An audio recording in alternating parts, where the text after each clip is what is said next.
By the time the 2026 Men's World Cup concludes, a single organization is projected to pull in roughly $13 billion in revenue. That organization is FIFA, the governing body that sets the rules of global football and organizes its international tournaments. Its geopolitical footprint is vast.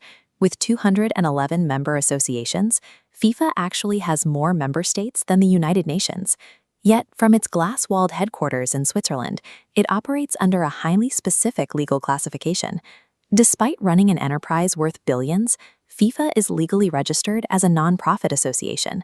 To understand how a non-profit handles that volume of cash, you have to look at its strict 4-year financial cycle, timed entirely around the Men's World Cup.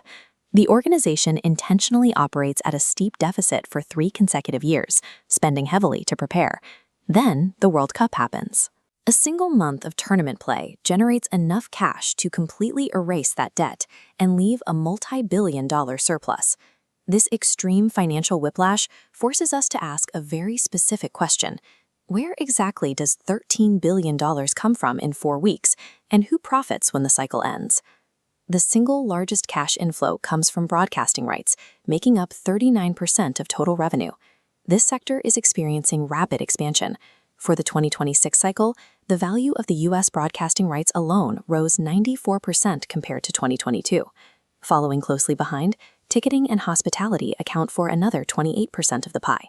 For the 2026 tournament, FIFA introduced airline-style dynamic pricing. While entry-level seats exist, demand-based scaling has pushed some final match tickets above $6,000. The third major pillar, corporate sponsorships and marketing, brings in roughly 24% of the revenue. FIFA has aggressively expanded ad inventory directly into the match structure.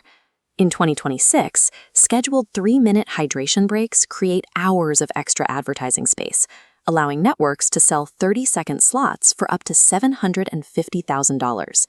Every millisecond of the broadcast and physical space is optimized to extract commercial value, all managed by an organization that doesn't actually build the event infrastructure. As a Swiss nonprofit, FIFA cannot distribute cash to shareholders. 58% of outflows are allocated to staging competitions and events. A large portion covers a record $871 million prize pool. The winning team takes home over $50 million. However, FIFA pays this prize money directly to the respective National Football Association, not the players. The local association then decides how, or even if, those bonuses are split among the squad. Another 30% of the budget is earmarked for development and education, channeled almost entirely through an initiative called the FIFA Forward program. Through this program, grants are distributed to all 211 member associations to construct new pitches, fund youth academies, and cover administrative costs. While these development grants fund local infrastructure, they also represent the primary channel of influence between FIFA's leadership and its global membership. The FIFA president is elected by the member associations using a strict one country, one vote system. Every nation holds equal voting weight. The smallest island territory has the exact same electoral power as a global football heavyweight. Critics argue that the FIFA Forward grants operate as a patronage machine. Incumbent leadership can effectively secure votes from smaller nations by simply promising to double or triple their development funding. This insulated structure lacked external oversight, culminating in 2015 when prosecutors charged officials with accepting over $200 million in bribes. That specific corruption was directly tied to executives illegally selling the highly lucrative media and marketing rights for FIFA tournaments to favored partners. These revenue streams fund the sport, while providing the political currency necessary to insulate FIFA's leadership from external oversight.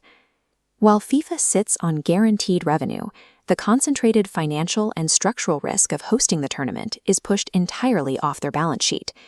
FIFA operates on an asset-light model. They retain the commercial rights and IP, but refuse to construct stadiums, transit lines, or hotels. The host nation bears those liabilities.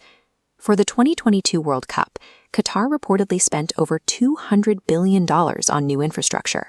This rapid construction generated global condemnation regarding the severe working conditions and deaths of the migrant laborers who built those facilities. Furthermore, independent economic audits frequently show that the long-term GDP benefit to these host nations falls far short of the optimistic projections offered during the bidding process. If hosting carries concentrated financial burdens, extreme public scrutiny, and questionable long-term returns, why is the competition to secure the tournament still so intense? Official bids rely on aggressive economic forecasts. The 2026 cycle is projected to add roughly $40 billion to global GDP and create over 800,000 jobs. But beyond the math, the real draw is a month of uninterrupted global exposure. It is a singular soft power opportunity that no traditional advertising budget could ever purchase. Domestically, the event is sold to citizens as a unifying, prestige-building project that places the host nations squarely at the center of the world's attention. Ultimately, FIFA operates as an incredibly efficient global redistribution machine, siphoning wealth from broadcasters and sponsors to fund global football administration.